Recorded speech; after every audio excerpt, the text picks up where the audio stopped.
Top 10 interesting facts about George S. Patton. Patton was an Olympic athlete. As a 26-year-old Army cavalry officer, Patton was selected to compete in the first ever Olympic modern pentathlon at the 1912 Summer Games in Stockholm. Of the 42 competitors, he finished in 5th place, although he might have medaled if not for a controversy in the pistol shooting event. While the judges believed Patton missed the target with one of his shots, he argued that he was so fine a marksman that one of his bullets actually traveled through a bullet hole he had already made.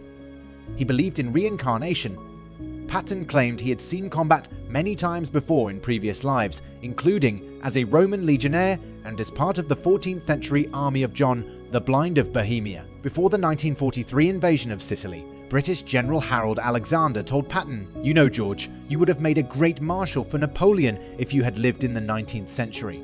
Patton replied, "But I did."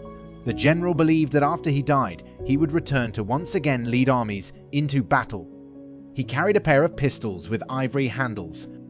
Patton fired a new ivory-handled Colt .45 in the deadly Mexican shootout, but after the battle, he decided to carry a second ivory-handled handgun for added firepower. The flamboyant pistols contained his hand-carved initials and became his trademarks.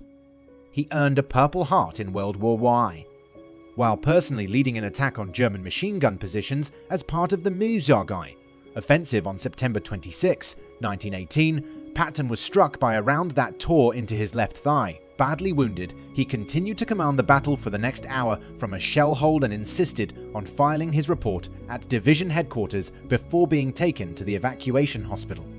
He was used as a decoy in the lead-up to D-Day.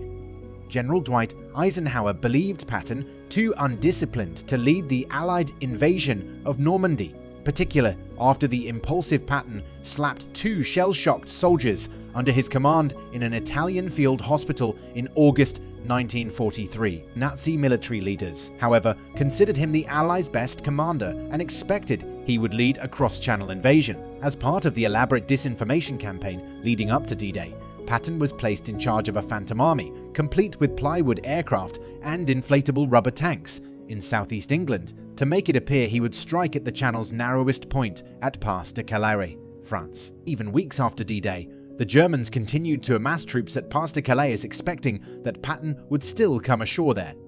His grandfather was mayor of Los Angeles. Patton's maternal grandfather, Benjamin Davis Wilson, was a powerful Southern California landowner who became the second elected mayor of Los Angeles in 1851. He also served as a county clerk, a county supervisor, and a state senator. Mount Wilson in the San Gabriel Mountains is named in his honor. He designed his own sword. Patton was one of the top swordsmen at West Point and among the foremost fencers in the United States. He redesigned the Army saber combat doctrine for the cavalry by favoring thrusting attacks over slashing maneuvers and designed the Model 1913 cavalry saber, a new straight blade weapon designed for thrusting that became known as the Patton sword. His assistant was illiterate. General George Smith, Patton's aide-de-camp, was Master Sergeant William George Meeks. He was a black veteran Buffalo soldier who could not read or write. Meeks was a pallbearer at Patton's funeral.